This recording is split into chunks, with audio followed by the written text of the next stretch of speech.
আসসালামু আলাইকুম। নাইমা বলছি বিক্রমপুর থেকে। বাংলাদেশি ব্লগার মম নাইমা চ্যানেলে সবাইকে স্বাগতম।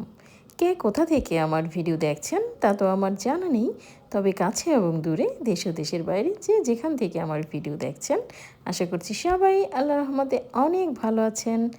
আমিও আলহামদুলিল্লাহ ভালো আছি। যারা আমার বিগত ভিডিওগুলো দেখেছেন তারা তো অলরেডি জেনেই গেছেন যে আমি আমার বিক্রমপুরের এই বাড়িটি ছেড়ে ঢাকায় শিফট করছি। এর আগে আমি কখনোই তো বাসা চেঞ্জ করিনি, তো বিয়ের পর থেকে শ্বশুর বাড়িতে আছি, তাই বাসা চেঞ্জ করার কার্যাবলীগুলো আমার কাছে খুবই কঠিন মনে হচ্ছে। দেখা যাচ্ছে বেশিরভাগ কাজ আমার একাই করতে হচ্ছে, আর গুছগাছের কাজগুলো সাধারণত মেয়েরাই করে থাকে, পুরুষরা এর বেশি ভালো বোঝে না এই কাজগুলো। তো তারপরেও আমার হাজব্যান্ড যদি সুস্থ থাকতেন তাহলে হয়তো অবশ্যই আমাকে সাহায্য করতেন, আর এখনও মানে করছেন কিছু কিছু কাজে সাহায্য, তো আমি নিষেধ করি, কারণ ভারী কিছু মানে টানা হেঁচড়া করতে গেলে দেখা যাবে ওনার পায়ের সমস্যাটা আরও বেড়ে যাচ্ছে। তো এই কারণে উনি সেফলি কিছু কিছু করে দিচ্ছে, আবার কিছু আমিও করতে নিষেধ করছি, যে আমি যতটা পারছি করে নিচ্ছি। আর ঘরের ফার্নিচারগুলোর মধ্যে যেগুলো খুবই প্রয়োজনীয়, একেবারে না হলেই নয়, সেগুলো দেখে দেখে আমি কিছু ফার্নিচার নিচ্ছি, আর বাকিগুলো ঘরেই আছে। এই যে আমার প্রিয় গাছগাছালি যেগুলো যত্নের অভাবে খুবই মলিন হয়ে আছে। একই তো আমি দীর্ঘদিন অসুস্থ ছিলাম, তারপর এখন আবার বাসা চেঞ্জ করার অনেক অনেক ঝামেলা, তো সব মিলিয়ে আমার গাছের খুবই নাজেহাল অবস্থা। এই গাছটা কিন্তু দেখতে খুবই সুন্দর ছিল, কিন্তু এখন নিচের পাতাগুলো বেশিরভাগই মরে গেছে, তাই এগুলো আমি একটু ছুটিয়ে দিচ্ছি এখান থেকে। আর এই মরা পাতাগুলো কিন্তু ফেলে দেব না, এগুলো কিন্তু খুবই ভালো জৈব সারের কাজ করে, তো আমি অন্য টবের মধ্যে এগুলো রেখে দেব। তো এগুলোর গোড়ায় যখন পানি পড়বে, পাতার মধ্যে যখন পানি পড়বে, তখন ওই পানিটাই সারের কাজ করবে, প্লাস হচ্ছে এগুলো পচে আবার মাটির কাজও করবে। আগে দেখা যেত নিচ থেকে প্রচুর মাটি বালতি ভরে ভরে এনে তারপরে ছাদে বা বারান্দায় গাছ লাগাতাম, কিন্তু এখন আমি মাটি খুবই কম পরিমাণে ব্যবহার করি। এরকম অল্প মাটি দিয়ে সেখানে মরা পাতা, তারপরে সবজির যে এক্সট্রা খোসাগুলো থাকে সেগুলো, প্লাস হচ্ছে ডিমের খোসা, এগুলো মিলিয়ে আমি এখন গাছ লাগাই। এদিকে আমি রান্না করে নিচ্ছি, যেহেতু কাজের চাপ একটু বেশি, তাই সারাদিনের রান্না একসাথেই করে নিব। ভাত আর মিষ্টি কুমড়া ভাজি করে নিচ্ছি, আর গত দিনের হচ্ছে গরু মাংস রান্না করা আছে, তো এগুলো দিয়ে মোটামুটি আজকে সারাদিন হয়ে যাবে। গতকালকে ফার্নিচারগুলো আর হচ্ছে প্রয়োজনীয় যা যা জিনিসপত্র, কাপড় চোপড় সহ যা যা প্রয়োজনীয় কার্টুন করে এগুলো পাঠিয়ে দিয়েছি। তো প্রথমে পিকআপে করে পাঠানোর কথা ছিল, তারপর আমাদের এই বাড়ির পাশের রাস্তাটা বৃষ্টির কারণে একদমই ভেঙে গেছে, তো পিকআপে পাঠানো একটু রিস্ক ছিল, এ কারণে আমার হাজব্যান্ড ভ্যান ঠিক করেছে। তো ভ্যানের যে ভাইয়েরা তারা খুবই ভালো ছিল, তো সবগুলো ফার্নিচার তারা সুন্দর মতো খুলে ভ্যানে খুব ভালোভাবে সেট করে তারপর নিয়েছে, তোষক দিয়ে তারপর পুরানো চাদর দিয়ে পেঁচিয়ে খুব সুন্দরভাবে সেট করেছে। এছাড়া যেসব ফার্নিচারগুলো আমি পাঠিয়ে দিয়েছি সেসব জায়গাগুলো তো খালি পড়েছিল, তো সেগুলো পরিষ্কার করে দেওয়ার পর অন্যান্য রুম থেকে কিছু কিছু ফার্নিচার এনে সেই জায়গাগুলো কাভার করেছি, তো সেগুলো ওই ভ্যানালা ভাইয়ের এই সুন্দরভাবে এনে বসিয়ে দিয়ে গেছেন। এই যে রান্নাঘরের অনেক প্রয়োজনীয় জিনিসই আমি এখান থেকে সরিয়ে ফেলেছি। এই কাচের সেটটাতে অনেক অনেক কাচের জিনিস ছিল, সেগুলো আমি শোকেসে ঢুকিয়ে ফেলেছি। এই জিনিসগুলো আগে রেগুলার ব্যবহার করতাম, এই জন্য এখানে রেখেছিলাম, কিন্তু এখন তো আর রেগুলার ব্যবহার হবে না, তাই এখানে থাকলে ধুলাবালি পরে নষ্ট হবে, এই কারণে আমি এগুলো শোকেসে ঢুকিয়ে ফেলেছি। এই যে এই দুইটা মগের মধ্যে আমার চামচ রাখা ছিল, তো অল্প কিছু চামচ আমি এখানে কাচের সেটটাতে রেখে বাকিগুলো সরিয়ে ফেলেছি। আর এই পাম সোপ কেসটা, এটা আমি ঢাকায় নেব ভাবছি, তাই একটু ধুয়ে মুছে পরিষ্কার করে শুকিয়ে নিয়েছি।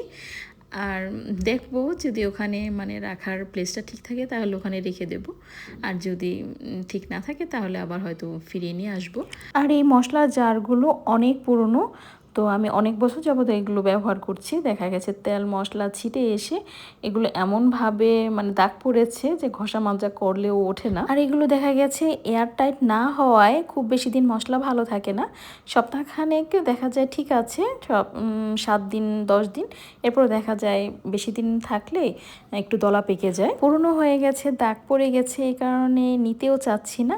আবার দেখা যাবে এখানে যদি মশলা সহকারে রেখে দিই তাহলে মশলাগুলোও ভালো থাকবে না। তাই ওয়াশ করে এগুলো একদম খালি করে রেখেছি। পরবর্তীতে যখন বাসায় আসব তখন যদি প্রয়োজন পড়ে ব্যবহার করব, আর প্রয়োজন না পড়লে ব্যবহার করব না। আর এই যে এখানে তো আমার 3 পার্টের কাঠের আলমারিটা ছিল, তো সেটাকে তো আমি ঢাকায় পাঠিয়ে দিয়েছি। তাই পাশের রুম থেকে এই উডসের আলমারিটা আমি এখানে রেখেছি। তো এটা 2 পার্টের হওয়ায় মাঝে বেশ একটু জায়গা রয়ে গেছে, খাটের মাঝে আর আলমারির মাঝে। তো এখানে আমি একটা বেডসাইড টেবিল দিয়েছি। আর হচ্ছে ওই যে আলমারির উপরে আমি এসির কাভারটা রেখেছি, সেটা বাসা থেকে যখন যাব এসিটাকে ক্লিন করে তারপর কাভারটা লাগিয়ে যাব। কারণ শীত তো চলে আসছে আর হয়তো এসি ওইভাবে চালানো হবে না, তো একবারেই এটাকে ক্লিন করে কাভার দিয়ে আটকিয়ে যাওয়াটাই ভালো হবে। আর ড্রেসিং টেবিলটা আমি নিচ্ছি না। আর ড্রেসিং টেবিলের জিনিসপত্র যদি সব নিতে চাই তাহলে দেখা যাবে ওইখানে রাখতে ঝামেলা হয়ে যাবে। এই কারণে আমি কিছু টুকিটাকি জিনিস নিচ্ছি মেয়ের, যেগুলো দরকার মানে মাঝে মাঝে ব্যবহার করে, আর আমারও কিছু প্রয়োজনীয় জিনিস যেগুলো না হলেই নয়, এরকম দেখে দেখে কিছু জিনিস নিচ্ছি। একে একে সব কিছু গুছাচ্ছিলাম, আবার নানান কিছু চিন্তা ভাবনাও করছিলাম। এক এক সময় এক এক কিছু মনের মধ্যে উকি দিচ্ছিল। মাঝে মাঝে স্থির হয়ে ভাবি যে সত্যিই কি আমি আমার এই সংসার, এই বাড়ি ছেড়ে চলে যাচ্ছি? এত বছর ধরে একটু একটু করে গুছিয়ে নেওয়া আমার সোনার সংসার আর মায়ায় ভরা এই সুন্দর বাড়ি, সব কিছু ছেড়ে যেভাবে চলে যেতে হবে আমি না আগে ভাবতেই পারিনি। আমার হাজব্যান্ড এর আগে অনেকবারই বলেছিল ঢাকা আমাদেরকে নিয়ে যাওয়ার কথা। তো তখন তাকে আমি থামিয়ে রাখতাম, বলতাম না এত তাড়াতাড়ি না, আরও পরে, আরও 2-1 বছর পরে যাব। কিন্তু এবার হঠাৎ করেই ডিসিশন নিয়ে নেওয়া হলো, তাই নিজেকে মাঝে মাঝে আর ধরে রাখতে পারি না, খুবই মন খারাপ লাগে। আমার আম্মুর জন্য আরও বেশি মন খারাপ হয়, সে একদমই একা হয়ে যাবে। এমনিতেই একা একা থাকেন, তারপরে আবার আমি যখন ছিলাম মাঝে মাঝে আমার কাছে আসতেন, প্রায় প্রতিদিনই আসতেন, কথাবার্তা বলতেন, আমার জন্য খাবার রান্না করে নিয়ে আসতেন, আমার বাচ্চাদের জন্য একা কিছু নিয়ে আসতেন। আমিও মাঝে মাঝে যেতাম। তো দেখা যেত আম্মুর একাকিত্বটা অনেকটাই দূর হতো। কিন্তু এখন তো আর প্রতিদিন বা প্রতি সপ্তাহে যাওয়া আম্মুর জন্য পসিবল হবে না, আর আমার জন্য আসা সম্ভব হবে না। আচ্ছা, ওই যে আগেই তো বলেছি যে ফার্নিচারগুলো নিয়ে যাওয়ার কারণে ঘরের অনেকটা জায়গায় ফাঁকা পড়ে আছে। তো জানালার পাশেই তো আমার এই সোফাটা ছিল, তো ওই জায়গাটাতে আমি এখন কিছু কার্টুন আর ব্যাগ রেখেছি। তাই সোফাটাকে সরিয়ে আমি এই খাটের পাশে এই জায়গাটাতে রেখেছি। এই ধরনের সোফাতে দেখা যায় প্রচুর ধুলাবালি জমে, আর এটা যেহেতু এমনিতেই একটা পুরানো সোফা, তো প্রচুর ময়লা হয়, আর রংটাও একটু অন্যরকম হয়ে গেছে। তাই ভাবলাম যাওয়ার আগে এটাকে একটু ক্লিন করে যাই, যেন দেখতে ভালো লাগে।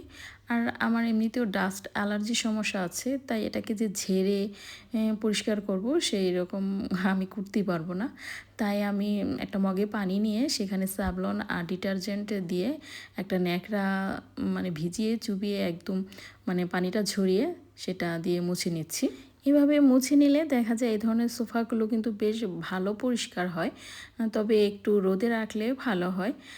তবে এখন রোদে রাখার মতো আমি অবস্থাতে নেই, এটাকে ধরে এখন রোদে দিতে গেলে অনেক ঝামেলা হয়ে যাবে। আর দেখা যায় ঘরের যে ছোট ছোট ম্যাটগুলো আছে, পাপোশগুলো আছে, সেগুলো কিন্তু কিছুদিন পর পর ওয়াশ করে নেওয়া যায়। আর একটু বড় ধরনের যে ম্যাটগুলো সেগুলো দেখা যায় কি ময়লা হলে ওয়াশ করতে কিন্তু অনেক ঝামেলা। তো অল্প ময়লা হলেই এভাবে যদি মুছে নেওয়া যায় তাহলে কিন্তু বেশ পরিষ্কার থাকে। তো আমিও এভাবেই পরিষ্কার করে নিলাম, তবে বাইরে আসতে রোদ ছিল, তো রোদে আর আমি দেইনি, ফুল স্পিডে ফ্যানটা ছেড়ে দিয়েছি, মোটামুটি এতেই শুকিয়ে যাবে। আর আজকের আয়োজন এ পর্যন্তই ছিল। ভিডিওটা ভালো লাগলে লাইক, কমেন্ট আর সাবস্ক্রাইব করতে ভুলবেন না। সবাই অনেক ভালো থাকবেন, আমার জন্য দোয়া করবেন। আল্লাহ হাফেজ, আসসালামু আলাইকুম।